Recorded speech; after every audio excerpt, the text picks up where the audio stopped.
Muy buenas noches, amigos, y bienvenidos a una edición más de Enfoque. La propuesta de esta noche es altamente pedagógica. Lo intentamos en todos nuestros programas, pero sí que es verdad que por el enfoque que hemos dado al enfoque de esta noche nos va a quedar, queremos, un programa muy pedagógico, porque vamos a hablar del Tribunal Constitucional y casi que el guión de la conversación de esta noche va a seguir la pauta de lo que sería una clase sobre aproximación al Tribunal Constitucional y al derecho constitucional.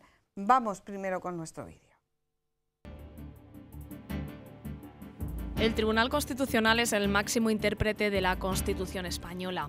Su rasgo más característico es que se trata de un tribunal independiente del resto de poderes del Estado, incluido el judicial. Con sede en Madrid, se fundó un 27 de diciembre de 1978 y comenzó a funcionar a raíz de la Ley Orgánica 2/1979 del Tribunal Constitucional. Desde entonces, este órgano da garantía de los derechos fundamentales, de las libertades públicas y de la supremacía de la Constitución. Las competencias que recaen sobre el Tribunal Constitucional están reflejadas en el artículo 161.1 de la Constitución española y también las personas, natural o jurídica, que están legitimadas para interponer recursos ante el citado tribunal. Su fundamentación legal se encuentra en el título 9 de la Constitución, entre los artículos 159 y 165. A tenor del precepto número 159 de nuestra Constitución, el Tribunal Constitucional se compondrá de esta manera: 12 miembros nombrados por el Rey, de ellos 4 a propuesta del Congreso por mayoría de 3/5 de sus miembros, 4 a propuesta del Senado con idéntica mayoría, 2 a propuesta del Gobierno y 2 a propuesta del Consejo General del Poder Judicial. Los miembros del Tribunal Constitucional deberán ser nombrados entre magistrados y fiscales, profesores de universidad, funcionarios públicos y abogados. Todos ellos juristas de reconocida competencia y con más de 15 años en el ejercicio profesional. Su designación abarca un periodo de 9 años y se renovarán por terceras partes cada 3 años. La Constitución establece que la condición de miembro del Tribunal Constitucional es incompatible con todo mandato representativo, con los cargos políticos o administrativos, con el desempeño de funciones directivas en un partido político o en un sindicato, también con el empleo al servicio de los mismos, con el ejercicio de las carreras judicial y fiscal y con cualquier actividad profesional o mercantil. A ello hay que sumar las incompatibilidades propias de los miembros del Poder Judicial. Además, los miembros del Tribunal Constitucional serán independientes e inamovibles en el ejercicio de su mandato. Las sentencias del Tribunal Constitucional se publican en el Boletín Oficial del Estado con los votos particulares si los hubiera. Tienen el valor de cosa juzgada a partir del día siguiente de su publicación y no cabe recurso alguno contra ellas. Las que declaren la inconstitucionalidad de una ley o de una norma con fuerza de ley y todas las que no se limiten a la estimación subjetiva de un derecho tienen plenos efectos frente a todos. Así lo establece el artículo 164 de la Constitución. Hoy en Enfoque les proponemos una clase práctica sobre qué es el Tribunal Constitucional, sus funciones y competencias, la elección de sus miembros, el alcance de sus actuaciones. Una clase muy especial en la que contaremos con un catedrático y con 2 profesores asociados de Derecho Constitucional que en la actualidad son docentes de la Universidad de Castilla-La Mancha.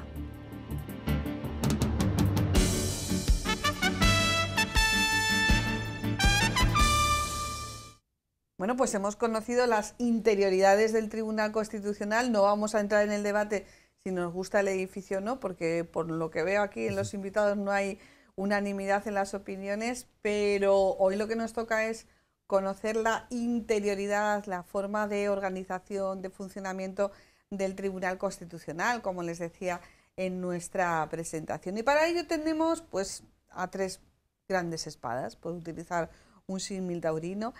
Francisco Javier Díaz Reborio, catedrático de Constitucional. Buenas noches. Buenas noches, Ana. Qué bien tenerte aquí, porque últimamente nada más que nos vemos por pantalla, ¿eh?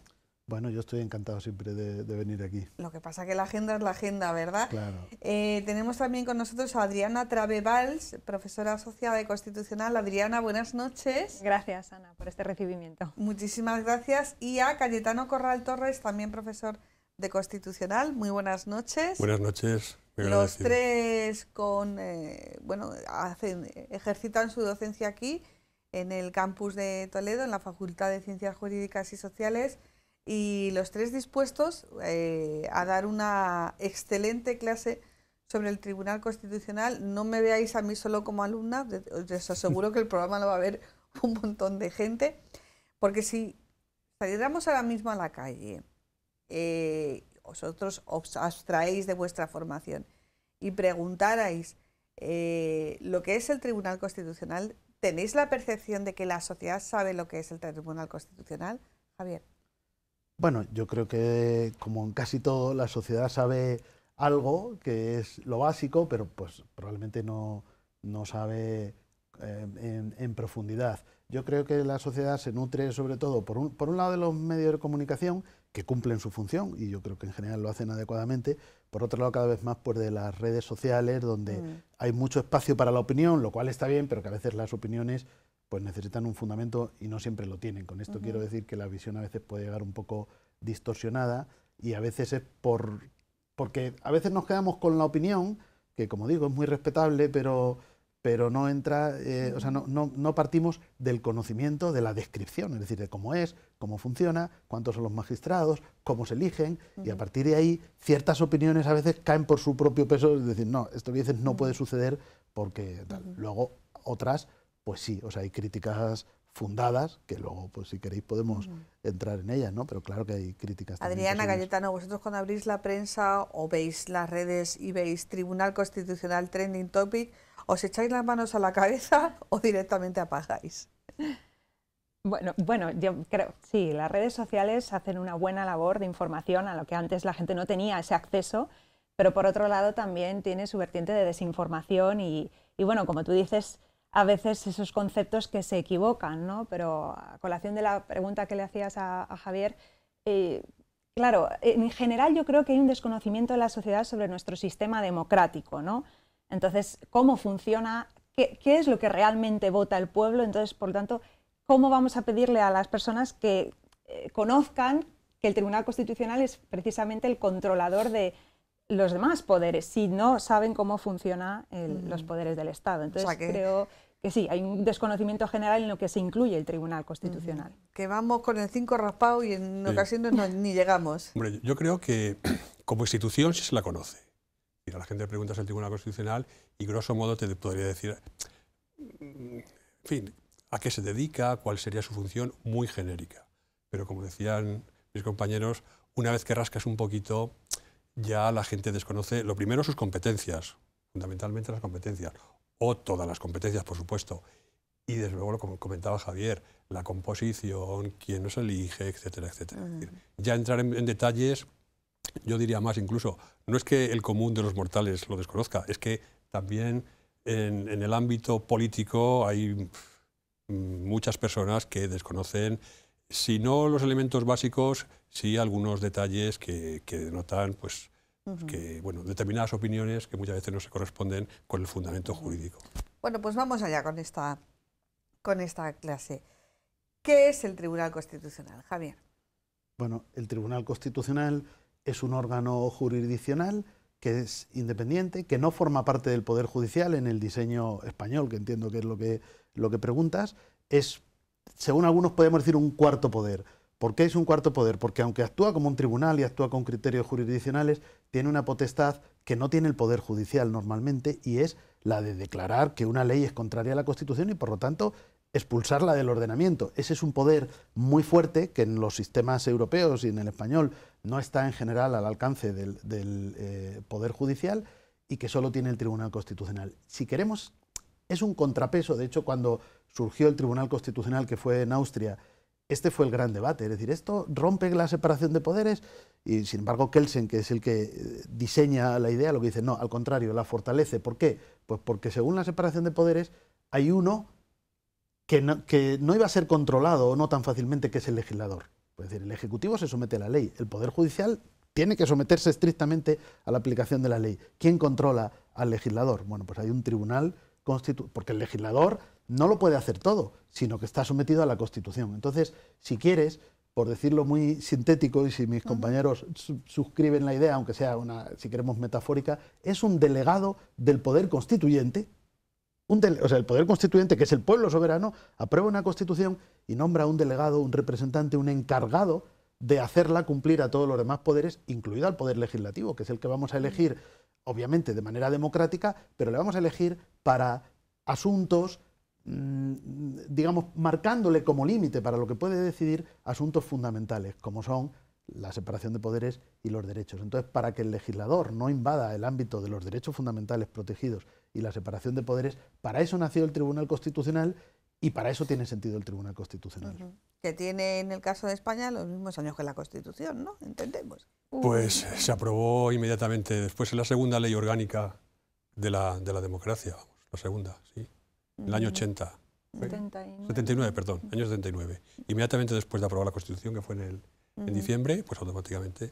O sea que el Tribunal Constitucional manda más que los otros tres poderes. No, no. Es una pregunta peliaguda esta.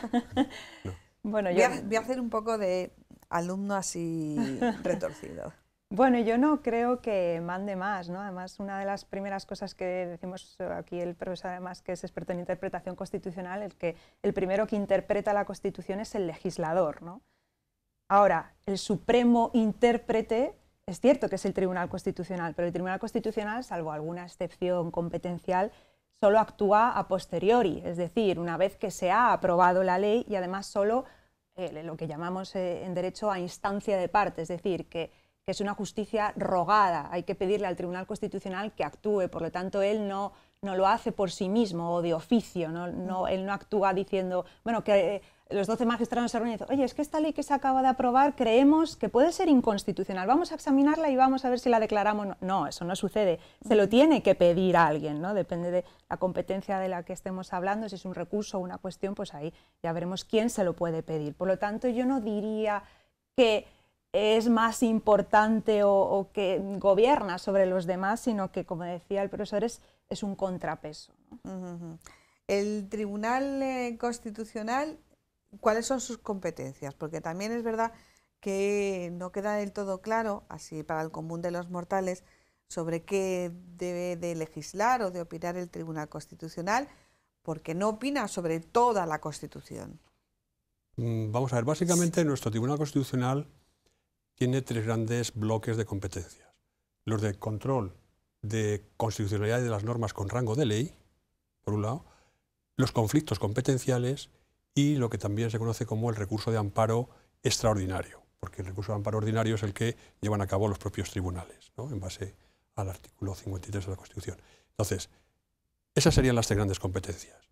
Dentro del primer bloque pues están los recursos de inconstitucionalidad, las cuestiones de inconstitucionalidad, los recursos previos que se pueden interponer antes de la aprobación de los estatutos de autonomía, el control antes de la firma de los tratados internacionales, es decir, siempre vinculados a normas con rango de ley.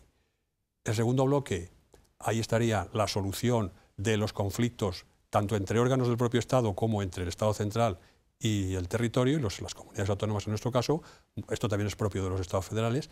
Y el tercer bloque de competencias, como digo, es la asunción de el amparo de los derechos y libertades fundamentales para el conjunto de los ciudadanos. Esos serían los tres grandes bloques. Pero el amparo, yo como ciudadana solamente puedo presentar un recurso de amparo ante el Constitucional en determinadas casuísticas. Claro, vamos a ver. El recurso de amparo ordinario es el recurso de amparo que se tramita ante los tribunales ordinarios de justicia, cuando se dan determinadas circunstancias, porque además es un procedimiento sumario y prioritario, cuando obviamente se conculcan determinados derechos y libertades, según la Constitución. Si con todo y con ello, digamos que esos derechos no se siguen conculcando y la intervención de los tribunales ordinarios, digamos que no pone solución a ese problema, puedes recurrir en amparo ante el Tribunal Constitucional, siempre que agotes, obviamente, todos los trámites, claro, toda la vía jurisdiccional. Y de ahí que se denomine amparo extraordinario. Lo que pasa es que ahora, bueno, esto lo pueden explicar perfectamente mis compañeros, Javier desde luego, hay unas limitaciones muy importantes para poder presentar los recursos de amparo. Es decir, no todos los recursos de amparo que se presentan, que son muchísimos, al final son atendidos por el propio Tribunal Constitucional, porque muchos se desechan. Una de las polémicas más recientes, vamos con quién elige a los magistrados, ¿no? Que es una de las polémicas más recientes en torno al Tribunal Constitucional. Luego está lo de los tiempos, que también lo tocaremos. Son 12 magistrados, según acabamos de ver en nuestro vídeo y lo establece la Constitución. Son nombrados por el rey, pero no elegidos por el rey. Digamos que se presentan una serie de candidatos y el rey los tiene que firmar, pues como pasa con los ministros o como pasa con las leyes. El rey no legisla, sino simplemente firma esas leyes. ¿Quiénes pueden ser y cómo se eligen? Bueno, pues como tú dices, son nombrados por el rey, pero al rey le dejamos ahí aparte porque es un acto debido, por lo tanto no tiene ninguna responsabilidad ni toma la decisión. 4 son elegidos por el Congreso. Ay, espérate un poquito, ¿qué se me está ocurriendo? ¿El rey se puede negar? No se puede negar. Todos los actos del rey son debidos. Así que no le echemos la culpa de nada que no funcione No, si yo no quiero echarle la culpa de nada. No se puede negar. No quiero echarle la culpa de nada. Porque a veces, no sé, se puede discutir o debatir sobre la idoneidad. Ahora te voy a decir los requisitos que hacen falta. Sí. Evidentemente el rey se lo ponen delante y firma que para algo estamos en una monarquía parlamentaria. Y por lo tanto, aunque es verdad que la gente... Bueno, está bien aclararlo, ¿no? Porque la gente lee la Constitución y parece que todo lo hace el rey. El rey nombra, el rey... No, el rey... Luego se dice en otro lugar que todos sus actos están sometidos a referendo y el que refrenda es el que asume la responsabilidad y él está obligado. Por lo tanto, son 4 por el Congreso por mayoría de 3/5, 4 por el Senado por idéntica mayoría, 2 por el Gobierno y 2 por el Consejo General del Poder Judicial. Y también nos dice la Constitución que se renueva por terceras partes cada 3 años. Es decir, 1/3 son los 4 del Congreso, otro los 4 del Senado y el otro 2 del Gobierno más 2 del Consejo del Poder Judicial, que suman 4, es el otro siempre en tercio. Esos bloques. Siempre en esos bloques. Sí. Porque eso además deriva de la Constitución y de la ley. Es verdad que la Constitución no dice algunas cosas que luego desarrolla la ley. Por ejemplo, los 2 que elige el Consejo del Poder Judicial hasta ahora, porque esto estaba la idea de reformarlo, también tiene que elegirlos por mayoría de 3/5. El Gobierno no, porque el Gobierno tiene otra lógica. El Gobierno no vota, digamos, a la hora de adoptar decisiones, tiene otra lógica de funcionamiento, pero el Consejo hasta ahora también. Entonces, ¿quiénes son? Pues o quiénes pueden ser, dice la Constitución, juristas, bueno, empieza a enumerar, ¿no?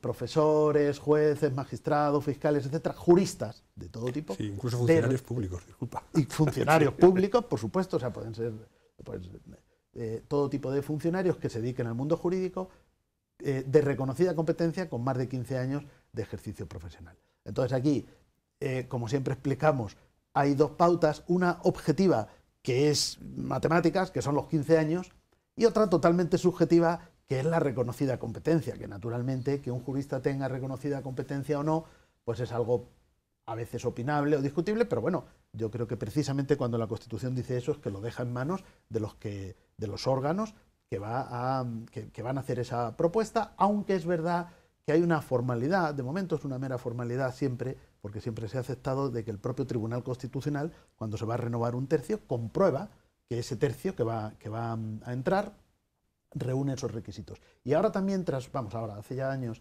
tras una reforma legal, hay otras formalidades importantes, que son, tanto los del Congreso como los del Senado, los candidatos van a la Cámara y comparecen ante la Comisión y ahí les preguntan. A veces hemos vivido espectáculos un poco surrealistas, como que algunos preguntaban, ponían en cuestión toda la carrera académica de una persona, cuestionaban su imparcialidad y a continuación votaban a favor de esta persona, ¿no? Bueno, pues a veces eso es lo que tienen los acuerdos políticos. ¿El mandato es de? 9 años.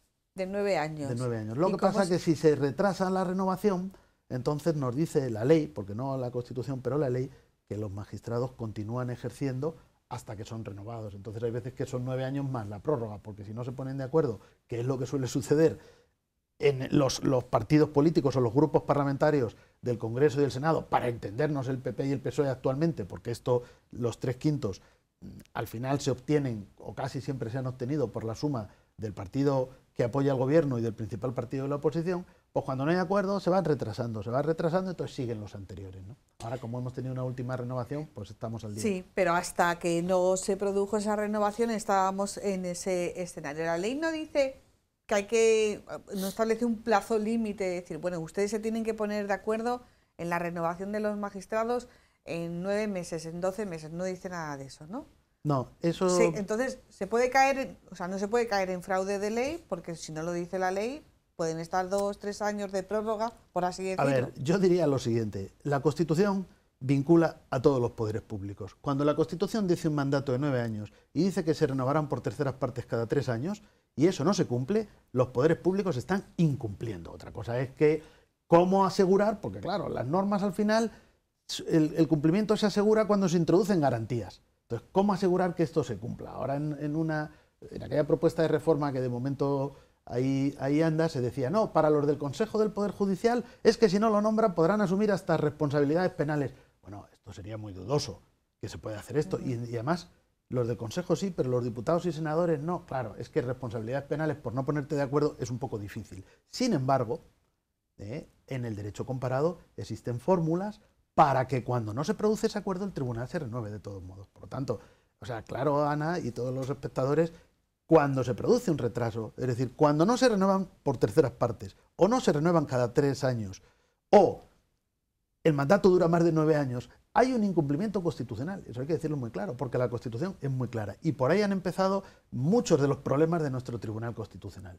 Ahora, claro que la ley podría introducir fórmulas, por ejemplo, en el derecho comparado se conoce la posibilidad de decir, ustedes se retrasan, pues entonces el propio Tribunal Constitucional va a proponer unos miembros para sustituir a los que tienen que renovar, y si transcurre un plazo y el Congreso o el Senado no se pronuncia a favor o en contra, estos van a ser. De tal manera que eso impulse, no por la vía penal, que no tendría sentido, o por la vía de la sanción, que yo creo que no tendría sentido en este caso, sino por la vía de una solución o una respuesta alternativa para caso de no renovación. O sea, ¿qué opciones hay, Adriana? Sí, evidentemente opciones hay, pero como dice el profesor Villarroborio, el derecho comparado existe. Lo que pasa es que yo creo que no se atreve el legislador a llegar a soluciones extremas, ¿no? Porque en realidad, ¿no?, la zona de confort es en la que está actualmente el sistema de partidos, en la que ellos deciden, no sé si ahora vamos a tratar este tema, no quiero adelantarme al guión, pero es esto, ¿no? Ellos están cómodos con esta propuesta que es la que dice la ley, ¿no? En la que realmente hay un reparto a la hora de elegir a los miembros del Tribunal Constitucional, ya sea en el Congreso, en el Senado y ya no digamos en el Gobierno o en el Consejo General del Poder Judicial. Por lo tanto, alternativas hay. Otra cosa es que se quieran adoptar. Claro.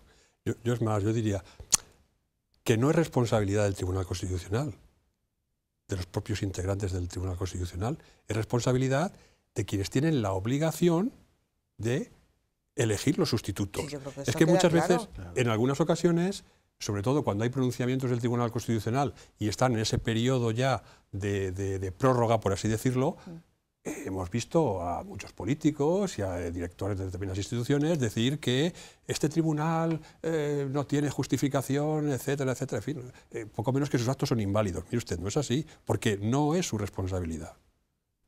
Es responsabilidad del Congreso, del Senado o del Consejo General del Poder Judicial, en su caso. Obviamente el Gobierno no tiene problemas. Como sí, pero Javier. Todos hemos oído esas expresiones de... Sí, hablan de falta de legitimidad, es que no tiene legitimidad. Falta de legitimidad, no es un problema del Tribunal Constitucional que está en el tiempo de descuento por aplicar el símil periodístico. Tiene toda la fuerza y toda la contundencia que tiene desde el primer día que está. Por supuesto, porque, repito, no es una responsabilidad suya, será la responsabilidad de quien tiene la obligación. Porque además el Tribunal Constitucional, cuando falta un determinado tiempo, preavisa a los órganos correspondientes y le dice, oiga, vayan ustedes iniciando el proceso para elegir a los miembros que correspondan. Y si no cumplen, no es su problema, obviamente. No, efectivamente, uno sigue siendo un reconocido jurista de reconocida competencia con más de 15 años de experiencia, ¿no? Cuando acaban los 9 años uno no desaparece sus cualidades. Claro, no desaparecen sus cualidades, ¿no? Entonces, pero es que estoy de acuerdo con eso. Que se deslegitime. Estos retrasos en la conformación, la renovación de los magistrados del Tribunal Constitucional, ¿han sido habituales o se han producido de un tiempo a esta parte? Pues, desde siempre el tribunal ha funcionado así. O sea, podemos decir, cada vez más.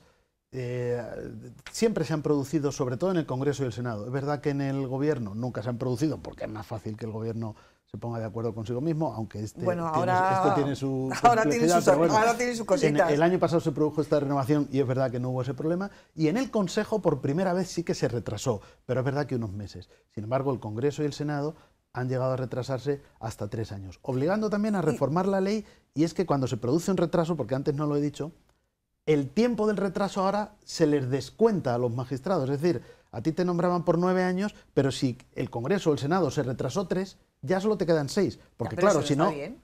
Claro, eso Vamos, yo no vulnera lo veo esa bien. idea de que dice la Constitución. O sea, el problema es que lo que dice la Constitución empieza a incumplirse por diversos motivos. Y uno de ellos es, ya no tienes un mandato de 9 años como manda la Constitución. Si dice la ley, lo que pasa es que esto el Constitucional lo dio por bueno, el propio tribunal, si dice la ley que si se retrasan en tu nombramiento, te quiten ese periodo de retraso, ¿para qué? Pues para evitar que en el futuro se junten renovaciones, cosa que pasó en el pasado, es decir, que se retrasaba el Congreso y se juntaba la del Congreso con la del Senado. Entonces ya no es por terceras partes cada 3 años, sino ya sería la 2 mitad. tercios, 2 tercios sería, Claro. porque sería 4 y 4. Entonces, para evitar eso, al final son parches, por no decir chapuzas, porque bueno, tienen su sentido ese tipo de reformas, pero que nos van apartando del verdadero espíritu de la Constitución, que es que esa renovación se produzca de manera regular, de manera periódica y, por supuesto, por consenso, que yo creo que es el mayor de los vicios o de los problemas que tenemos. La falta de consenso en cada candidato, pero a lo mejor esto no os lo quería decir ahora, porque yo creo que es importante, ¿no? La clase es vuestra. Comentaba Cayetano antes de comenzar que durante los primeros 20 años de funcionamiento del Tribunal Constitucional, hombre, habría sus cositas, pero desde luego, tan en titulares como está ahora, no estaba. No, evidentemente. Hombre, a lo mejor no son los primeros 20 años, a lo mejor son 25 o 30. Bueno. Es decir, durante el periodo prolongado, sobre todo desde que se constituye el Tribunal Constitucional, pues la verdad es que ha ido funcionando más o menos bien. Sí, aceptablemente. El problema han sido posiblemente los últimos 10 años, seguramente. Pero bueno, yo ahí tengo la opinión de que también se deriva de la situación, iba a decir, de crispación política o de enfrentamiento que existe tanto en España como a nivel general. Es decir, que estas situaciones se viven a nivel mundial. Es decir, vemos cómo cada vez hay más pues eso, crispación y radicalización en posturas políticas y tal. Bueno, pues eso a lo mejor también ha tenido, digamos, esa consecuencia. Es decir, que en un momento dado priman los intereses de partido, intereses propios, particulares, frente a lo que comentaba Javier de el consenso, un poco el espíritu de la propia Constitución, etcétera, etcétera. Bueno, pues es así. Bueno, pues vamos al meollo, ya lo ha sacado el profesor Cayetano. ¿Hasta qué punto los intereses partidistas influyen en la formación de un tribunal constitucional? O planteo la pregunta de otra manera. Los elegidos, los llamados a ser magistrados del Tribunal Constitucional, que tienen que tener sus ideas como todo hijo de vecino, como aquí los 4 que estamos, en muchas cosas coincidiremos, en muchas cosas no. Anteponen su ideología cuando tienen que hacer ejercicio de ser ponentes o decir o manifestar su opinión sobre cualquier cosa que esté en estudio en el Constitucional. Bueno, a ver, yo creo que eso es una cosa muy subjetiva y muy individual, es decir, depende de cada quien. La independencia es algo profundo y subjetivo, pero también es verdad que la norma y sobre todo la práctica puede tender a fortalecerla o puede tender a debilitarla. Y ha tendido a debilitarla porque, fíjate, aunque la norma sea la misma, con esos pequeños cambios que te he comentado y algunos otros, en realidad la práctica ha tendido a una cierta perversión, y es que los partidos, no sé por qué, esto tendríamos que comentarlo muy despacio, pero esto que decía Cayetano, ¿no? En los años 80, en los 90, aunque fuera por el prestigio de la persona, por la imagen, por una cierta creencia en que la independencia también se tiene que aparentar, esto de no solo hay que ser sino aparentar, bueno, pues elegían juristas de prestigio, pero además con cierta independencia. Por supuesto, como tú dices, cada uno tiene sus ideas, sus ideologías, pero cuando tú estás en un tribunal constitucional lo tienes que dejar en la puerta. Eso es y esto, que es muy difícil y que alguien puede decir, bueno, pero es que esto es imposible, bueno, pues por lo menos lo debes intentar. En los últimos tiempos se ha perdido ese pudor. Primero, se ha producido la perversión de las cuotas, que es decir, ya lo hemos explicado bastantes veces, pero es que me parece que esto es clave. Si como se exige la mayoría de 3/5, los dos grupos se tienen que poner de acuerdo en los 4 nombres, ¿quiénes serán las personas sobre las que habrá acuerdo, Ana o espectadores? Pues serán evidentemente personas alejadas relativamente de ambos partidos. Cada uno podrá proponer a alguien, pero sabes que si no, no lo va a aceptar el otro. Claro. ¿Cuál ha sido la perversión? Si que han tú dicho, propones a uno de los tuyos y el de enfrente propone a uno de los suyos, sabes que yo no te acepto el tuyo porque tú no me aceptas. Exacto. Es el chiste del dentista, todos lo sabéis. Pues eso es lo que ahora le cuentas. Eso es lo que pasaba en los 80 y en los 90, en aquellos años. Dejó de pasar eso cuando alguien dijo, no, aquí no hay derecho de veto, se decía. Claro, no hay derecho de veto como tal, pero hay derecho de que yo te voy a votar a favor y tengo que estar de acuerdo con los 4. Y entonces al final se fue generando una costumbre perversa, que es decir, yo propongo 2, pero no te metas con los míos, y tú propones 2 y yo no me meto con los tuyos. Entonces los partidos, que obviamente quieren tener un control de la situación, han ido buscando juristas de reconocida competencia, porque yo creo que ahí eso no se ha perdido nunca, nadie, ¿no? pero que consideraban Más más próximos. leales, más próximos y sobre todo más serviciales, si se me permite la expresión, aunque pueda parecer un poco fuerte, en el momento clave. Es decir, oye, que yo creo que van a hacer aquello que a mí me va a agradar, lo cual no siempre se ha cumplido, porque como digo, es importante la independencia al final es a veces subjetiva. A alguno le ha salido exacto, rana por aprender. Pero se introduce en el lenguaje, y es un lenguaje que compramos no solamente para el ámbito judicial, sino para otros ámbitos de la sociedad, de establecer las etiquetas progresista y conservador, que yo entiendo que en el ejercicio de un magistrado del Constitucional no está tan definido qué es ser progresista y ser conservador, ¿no?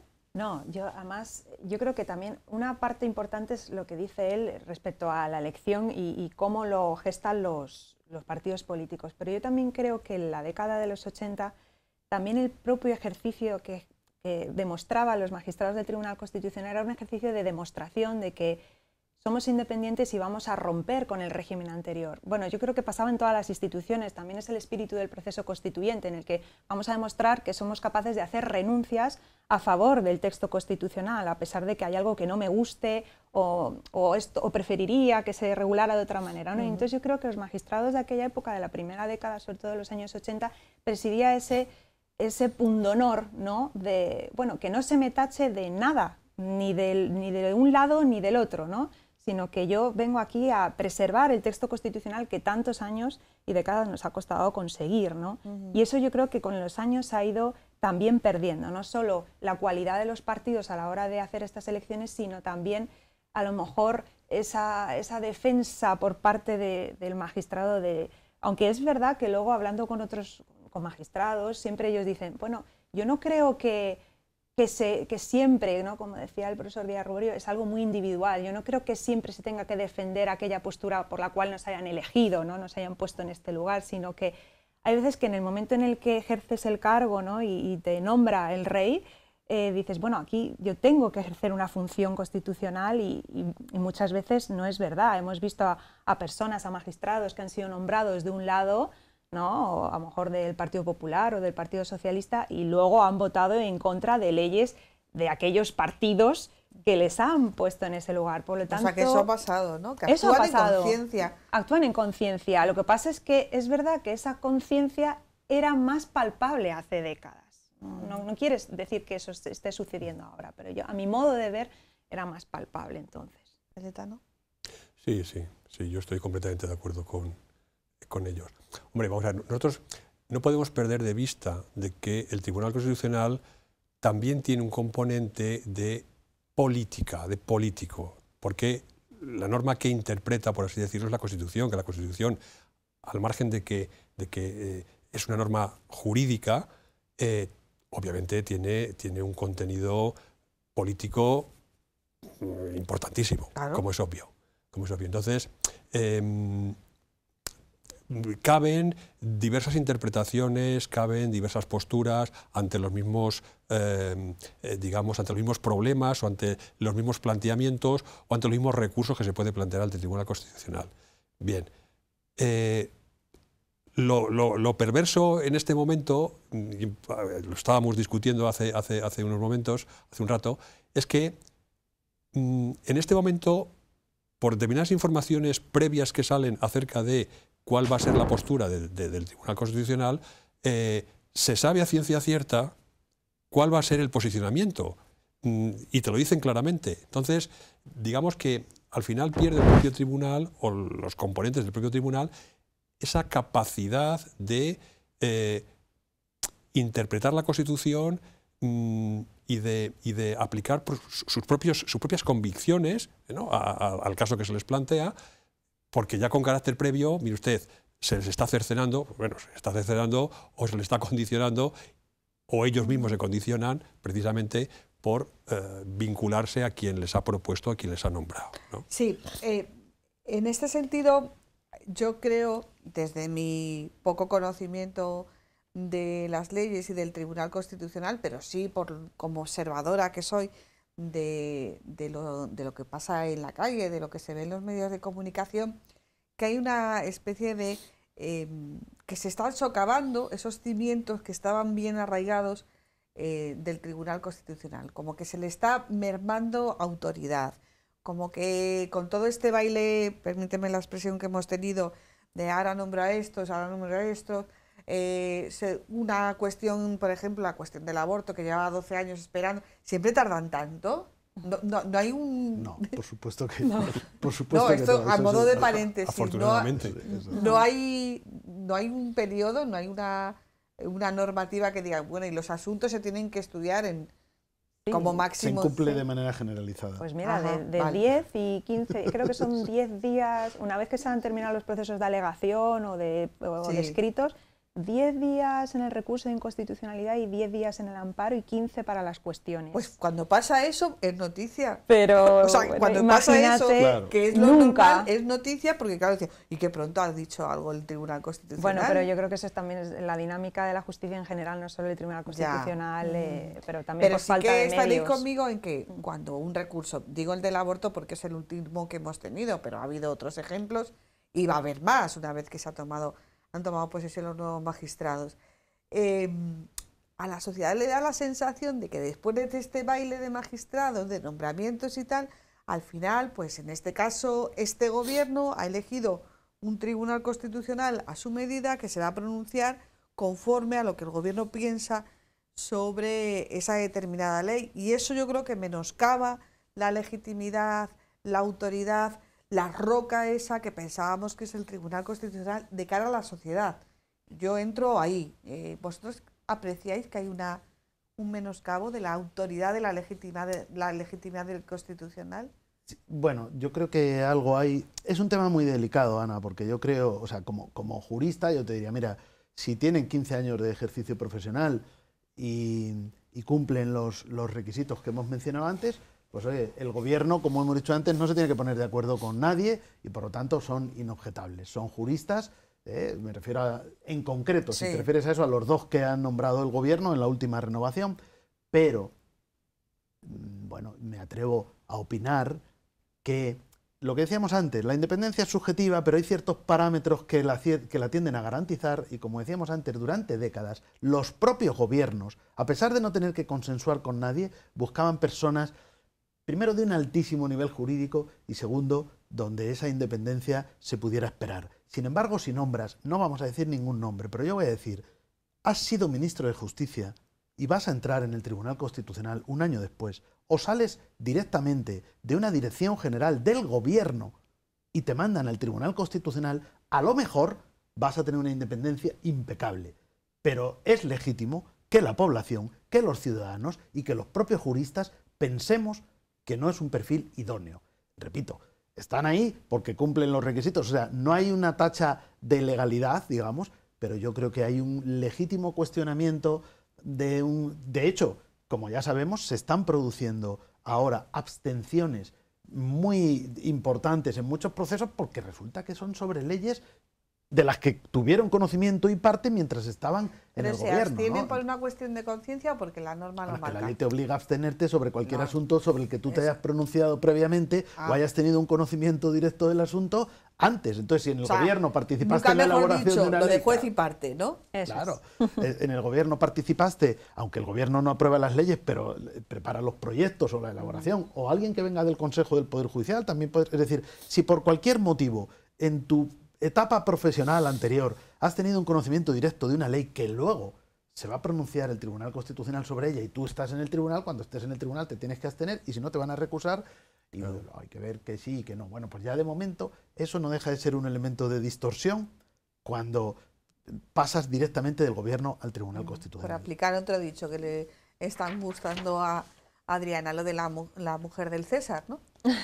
También vale, ¿no? Sí, no solamente hay que ser independiente, o sea, un reputado jurista, tener esa experiencia de 15 años, sino también, digamos, mantener un poco las formas, ¿no? Sí, sí, así es. Pero bueno, es que eso... también hay circunstancias que son más, hay algunas que evidentemente son directamente, vamos, lo ves venir de lejos, y hay otras que, bueno, pues a lo mejor son más cuestionables, ¿no? Si has participado en un informe sobre esa ley, aunque no la hayas redactado, bueno, pues a lo mejor habría que considerar si realmente has sido parte, ¿no? Pero evidentemente el problema también se une a lo anterior, ¿no? A lo que discutíamos antes. A veces pasan tanto tiempo, porque claro, si es una ley que acaba de salir, es muy difícil que el magistrado haya participado, porque además, esto no lo hemos comentado, la cuestión de que sean 9 años es precisamente para evitar la coincidencia con los periodos de legislatura, que son 4. Ajá. Entonces, eso tiene su sentido, ¿no? Todo, como decimos a los pensado. alumnos, esto es como un puzzle, ¿no? No se hace aleatoriamente, sino que tiene todo su sentido. Lo que pasa es que luego a lo mejor no se cumple satisfactoriamente, ¿no?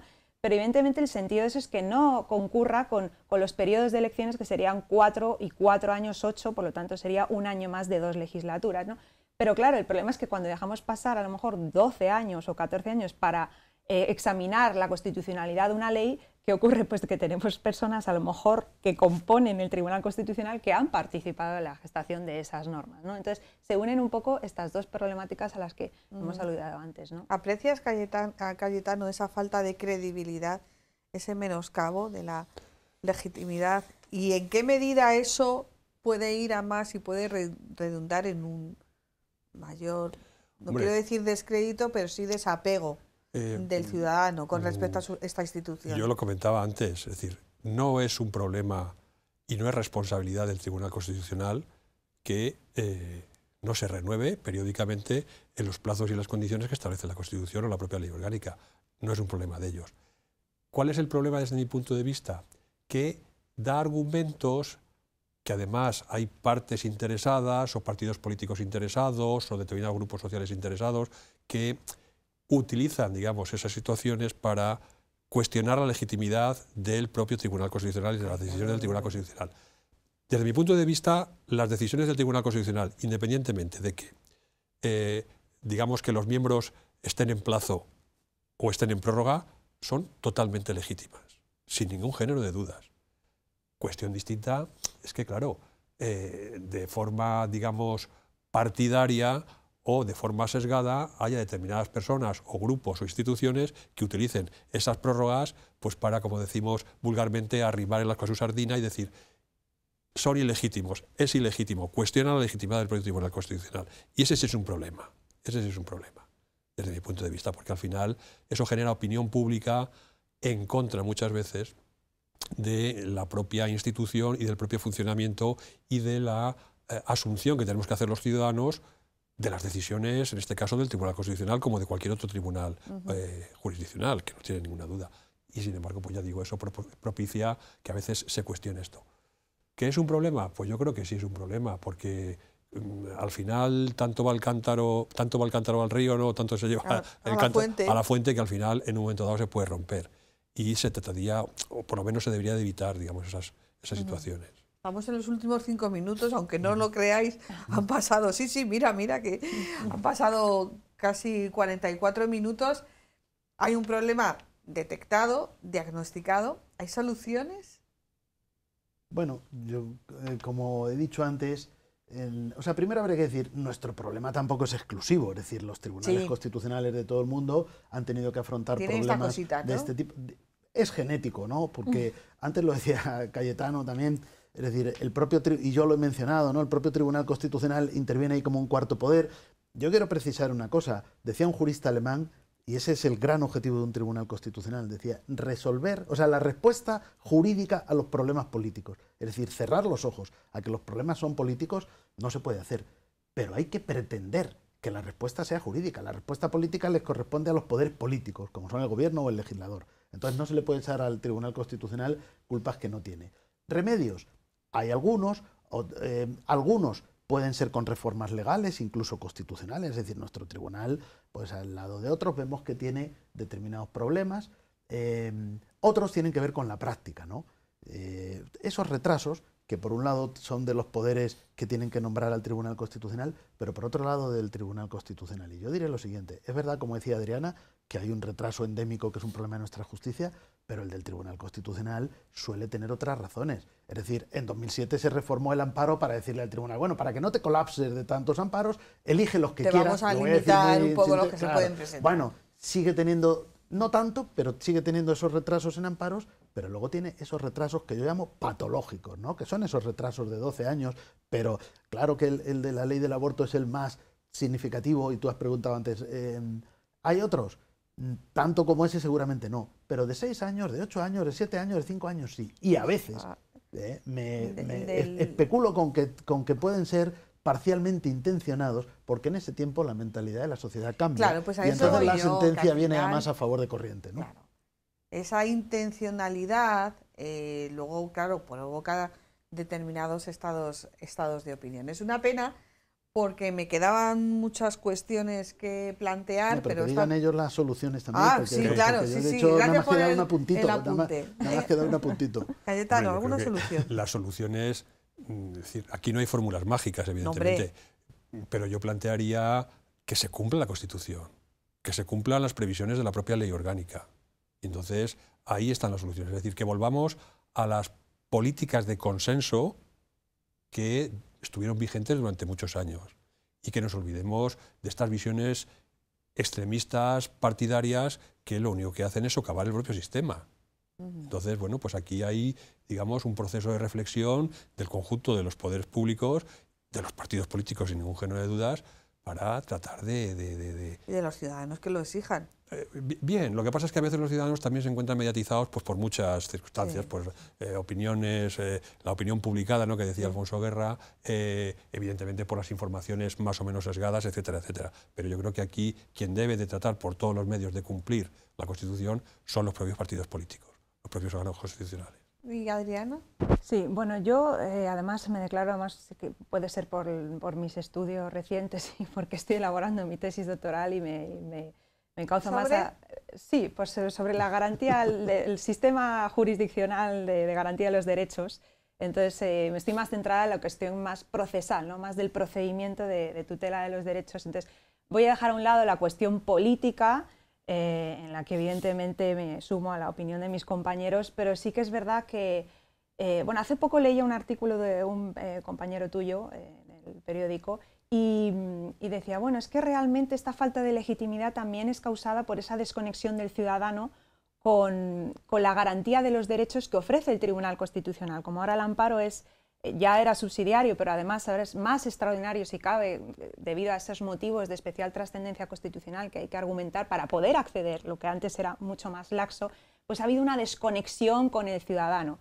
Yo no estoy de acuerdo, quizá otro día a lo mejor podamos hacer una sesión monográfica en torno a cuál es el origen histórico del Tribunal Constitucional y si realmente hoy en día tiene el mismo sentido que en su momento, ¿no? Entonces yo no estoy de acuerdo con esa afirmación de que ha habido una desconexión con el ciudadano y que no hay una comprensión de lo que hace el Tribunal Constitucional porque ya no garantiza nuestros derechos. No, es que el garante natural de los derechos es el Poder Judicial, al que a menudo no se le presta atención. Tenemos un amparo en los tribunales ordinarios que no está desarrollado legislativamente.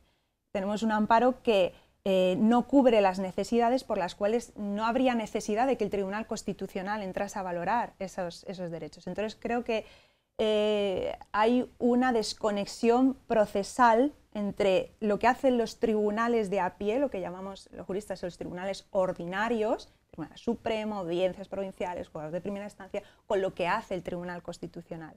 Entonces eso ya es pues, una teoría procesal más que política. Las dos van unidas, evidentemente, en el funcionamiento del Tribunal Constitucional. Pero sí que coincidimos que cada vez hay una separación más entre lo que realmente hace y para lo que fue creado el Tribunal Constitucional y el reflejo que eso tienen los ciudadanos, que deberían de tener en el Tribunal Constitucional, nunca mejor dicho, sobre todo por la forma del edificio, que es como una antorcha, una luz, algo donde mirar, aquí se van a proteger mis derechos y probablemente los ciudadanos pues no tengan esa apreciación. Habéis dicho que son 15 años de ejercicio como jurista. Sí, O sea que puedo tener profesionalmente. aquí algún... Bueno, a ti no, Adriana, que No, eres muy joven. todavía pero no. Aquí dos caballeros, futuros magistrados. Hombre, pues eso esperamos. Me parece Yo lo que espero. en la situación actual hay que tener más vínculos con algún partido político de los que yo tengo. Hablo solo por mí. ¿eh? Sí, En- Cayetano. No, yo no, ya no. En la Ya no estoy en edad de merecer. Aparte de mí este Calindo. No, No. no, Bueno, no. y, oye, quién sabe, ¿no? Son muchos trillones, evidentemente, pero no, ya no, vamos, en absoluto. Bueno, Nunca. suelen ser gente madura. No, ya, pero vamos, no. No entra dentro de, en fin, de la visión Madre mía, cortoplacista, no. que no te provoque pesadillas, ¿eh? No, para nada, A lo ver tengo, si- lo tengo clarísimo, vamos, es que además es algo que impensable, desde luego. Bueno, Lo pues tengo como hemos visto, yo creo que ha sido una clase pedagógica, un gran programa, en el que comenzábamos fuera de plató hablando de cuestiones que nos afectan en nuestro día a día, que podían ir al Tribunal Constitucional y que incluso serían casos, bueno, pues muy comentados del derecho, así que yo creo que cuando, si bien es verdad que hemos abierto esta ventana y yo creo que hemos dado bastantes razones, siempre quedan más ventanas abiertas y esta casa les ofrece este espacio para volver a venir aquí y volver a hablar de estos temas, que el derecho es divertido, esto es como la economía. Le digo yo a mi amiga Fátima Guadalvilla, si la explicas bien, a la gente le encanta. Muchísimas gracias, Cayetano, Muchas gracias a Adriana. vosotros. Gracias. Espero que hayáis estado a gusto y a ti, Francisco Javier, que eres el hacedor de este programa, que has conseguido también que vengan estos compañeros. Te lo agradezco ya personalmente. Muchísimas gracias. Gracias Buenas a vosotros, noches. como siempre, con mucho gusto. Y nosotros volvemos la semana que viene. Buenas noches.